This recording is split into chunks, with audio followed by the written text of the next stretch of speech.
दीपकने गाडी पुन्हा ऑफिसच्या दिशेने वळवली. निशाच्या डोळ्यासमोर दोन्ही पायांनी अधू असलेली परीच दिसत होती.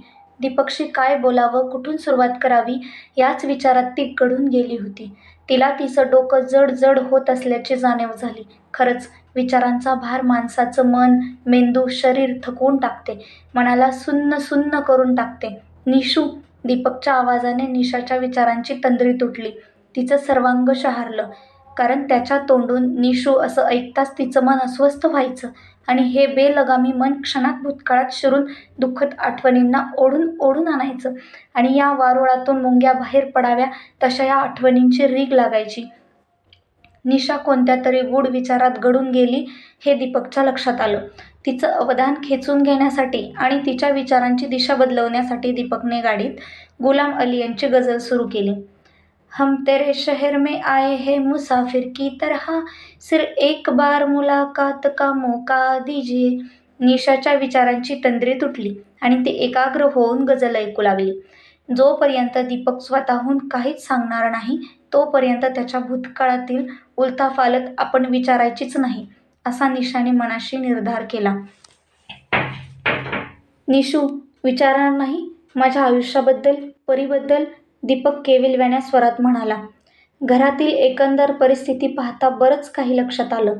तुमच्या दुःखावर फुंकर घालण्याऐवजी मी तुमच्या बऱ्या झालेल्या जखमांवरील खपली काढून त्याला भळभळायला लावणं हे मला काही संयुक्तिक वाटलं नाही आणि म्हणूनच या विषयावर मी बोलण्याचं टाळलं, निशा म्हणाली.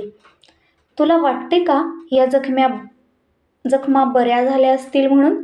दीपक निशाच्या भेदक नजरेत पाहत म्हणाला. नाही, काही जखमा कधीच बऱ्या होत नसतात, पण त्या जखमांसोबत जगण्याची सवय मात्र होते, निशा म्हणाली. तरीही माझ्या आयुष्याच्या जास्त न चाललेल्या फ्लॉप चित्रपटाची स्क्रिप्ट ऐकच तू, असं म्हणत दीपक बोलू लागला. माझं लग्न झालं आणि रजनी माझ्या आयुष्याची जोडीदार झाली. सर्व असं आनंदात चालू होतं. रजनीला दिवस गेले. घरात सर्वांनाच आनंद झाला. सर्वजण तिची काळजी घ्यायचे, तिला जपायचे आणि एक दिवस तो क्षण आला. रजनीच्या पोटात दुखायला लागलं. तिला बाळंत कळा सुरू झाल्या. आम्ही सर्वांनी तिला हॉस्पिटलमध्ये नेलं. थोड्याच वेळात डॉक्टरांनी माझ्या हातात एका गोंडस मुलीला आणून दिलं. मी सुखावलो. त्या इवल्या जीवाच्या स्पर्शाने माझं वाघासारखं काळीज क्षणात काहीसारखं झालं. हा आनंदाचा सोहळा क्षणिक ठरला. डॉक्टरांची धावपळ सुरू झाली. माझी रजनी मृत्यूच्या दारात उभी राहून अखेरच्या घटका मोजत होती. अतिरक्तस्रावाने ती. दीपकचा आवाज घोगरा झाला. त्याला पुढचे शब्द बोलवेना. त्याचा अस्पष्ट असा हुंदका दाटून आला. त्याने रस्त्याच्या कडेला गाडी थांबवली. निशाने गाडीत असलेली पाण्याची बॉटल त्याला दिली. म्हणूनच या विषयावर बोलायचं मी टाळलं होतं, निशा त्याच्या डोळ्यात पाहत म्हणाली. वाटतं ग, मनात साचून ठेवलेल्या दुःखाला कोणातरी जवळ व्यक्त करावं आणि त्याला वाट मोकळी करून द्यावी. वाहून द्यावं सर्व दुःख कोणाच्या तरी चरणी आणि मन रित करावं. पण आजपर्यंत कोणाजवळ मन हलकं करावं असं कोणी भेटलंच नाही. तुला पाहताच काय माहीत काय होतं तर? सांगा तुमच्या मनातील सगळ्या वेदना, सगळी सल, सगळ्या व्यथा सांगा मला, निशा त्याच्या हातातील पाण्याची बॉटल घेत म्हणाली. कोवळी कळी माझ्या हातात देऊन रजनी गेली आणि नंतर लक्षात आलं की परीच्या दोन्ही पायात काहीच त्राण नाही आहे. आता तर मी खूपच हतबल आणि हताश झालो होतो. अनेक डॉक्टरी इलाज केले पण काहीही साध्य झालं नाही. छोट्या छोट्या गोष्टींसाठी तिचं दुसऱ्यांवर अवलंबून असणं हे मनाला खूप बोचतं. पण डॉक्टर म्हणतात की ती एक दिवस नक्कीच चालायला लागेल. ती कधीतरी नक्कीच चालेल या आशेवर मीही जगत आहे. लहानपणीच आई गेली, त्यात तिचं हे व्यंग, त्यामुळे हसण्या खेळण्याच्या वयात तिच्या वाट्याला एकाकीपण आलं, त्यामुळे ती खूप चिडचिड करते. दुसरं लग्न करण्याचे अनेकांनी मला सल्ले दिले पण माझ्या या काळजाच्या तुकड्याला, निराधार जीवाला आधार देणारी, तिला स्वतःच्या मुलीसारखं जपून तिची चिडचिड सहन करणारी स्त्री कुठे शोधावी या विवंचनेत जगत आहे. आता बोलता बोलता दीपक पुरता कोलमडला होता. तो अक्षरशः रडायला लागला. त्याने निशाचा हात हातात घेऊन घट्ट आवळला. एका रुबाबदार धिप्पाड देहयष्टीच्या आत एक हळव्या, कोमल, नाजूक बापाचं आणि जबाबदार, सुसंस्कृत माणसाचं दर्शन घडत होतं.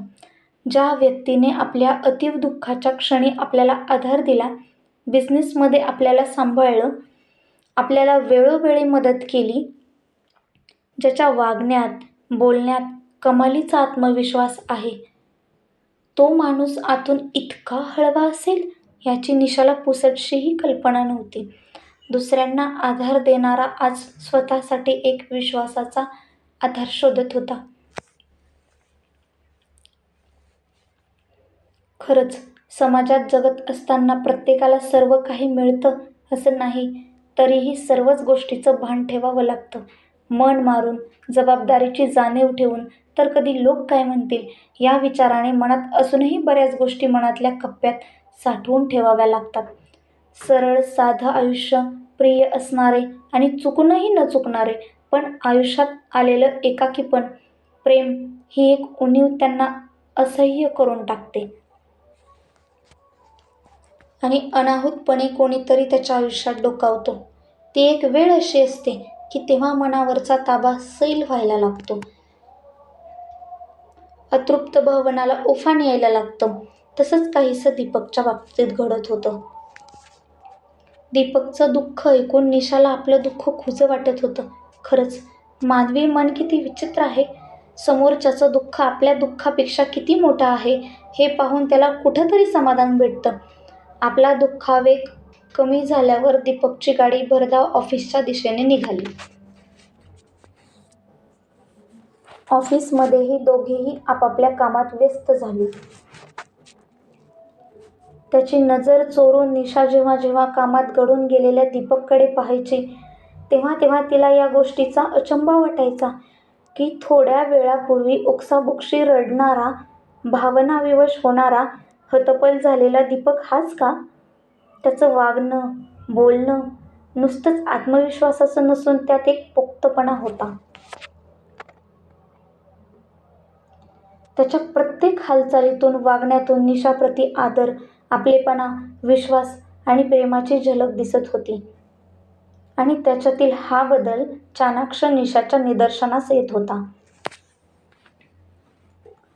निशा निमिषच्या आकस्मित जाण्याने भलेही भावनिक दृष्टीने कोलमडली असेल, पण ती काळजीपूर्वक आपलं जीवन व्यतीत करत होती. अशा काळजीपूर्वक आयुष्य जगणाऱ्या स्त्रीला विश्वासाची अत्यंत आवश्यकता असते. एकाकी आयुष्याच्या जाणिवेमुळं आणि सतत दुःखाचे चटके सहन केल्यामुळं सावधपणाबरोबरच एक साशंक दृष्टीही तिच्या ठायी आली होती. पण दीपकचं वागणं कुठेतरी तिलाही विचलित करत होतं. विरक्त झालेलं तन आणि मन आसक्तीकडे कलत होतं. का आपल्या शांत झालेल्या मनाच्या डोहात असे अनाकलनीय तरंग उठत आहेत? ज्या वाटेवर आपण जाण्याचं, ज्या वाटेवर चालण्याचं आपण टाळत आलो, त्याच अगम्य वाटेवर पुन्हा आपलं मन आपल्याला का ओढू पाहत आहे? निशाच्या मनात सारखं विचारांचं तांडव सुरू व्हायचं आणि त्यामुळे ती काचाबोल व्हायची. दीपकच्या चेहऱ्यावर दिवसेंदिवस एक वेगळीच चमक विलसत होती. खरंच म्हणतात ना, प्रणयाची चाहूल लागली की माणूस अंतर्बाह्य बदलतो. दीपकमधील अचानक झालेला हा बदल सर्वांच्या लक्षात येत होता. अनेक वर्षापासून हृदयाच्या खोल कप्प्यात गाडून ठेवलेल्या त्याच्या भावना आता उजागर होऊ पाहत होत्या. पण त्याचं पोक्तपण, सुसंस्कृतपण या भावनांना बेलगामीपणाचा स्पर्श होऊ देत नव्हतं. आपल्या चांगल्या विचारांच्या लगामाने त्याने आपल्या भावनांना आवर घालून ठेवला होता.